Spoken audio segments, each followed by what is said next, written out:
And I got to work with Chris Carrabba on a song that actually is probably the most meaningful song to me, and I actually have a really cool story about Chris. Is a really meaningful song to me that I've been playing for years, and I have this story that I tell with the song live, and I feel like it makes that song, when people hear the story and they hear the song after in direct relation, it's so heavy and so deep, but without the story, the song I feel like has never really been able to stand on its own 2 feet.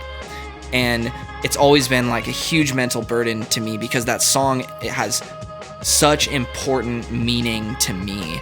And it's just a really gnarly point in my life, and I've always wanted that song to stand on its own 2 feet. And so I got this opportunity to work with Chris, and I was like, this is the master of deep music. So I play the song for him, and he kind of just dives right into it. And maybe like 15 minutes goes by, and he's like, by the way, love the song. I didn't tell you that. I just dove right into it. Love the song. And I was like, okay, cool. So he starts kind of taking it in a different direction because I didn't tell him what it was about. And he starts kind of taking it in a different direction. And I was like, kind of like, whoa. Just so you know, this is what this song is about. And it's really meaningful to me. And I told him, and he was like, wow. And he was like, I don't get that from this song.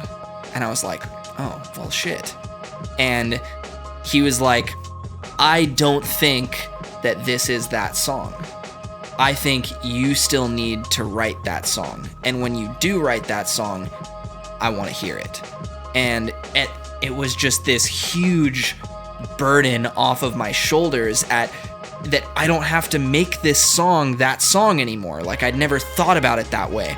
And then I wrote that song, and it's like my favorite song on the record. And that song exists on your upcoming record? On this record, and it's called Harbor. And I never would have written it had he not told me this is not that song.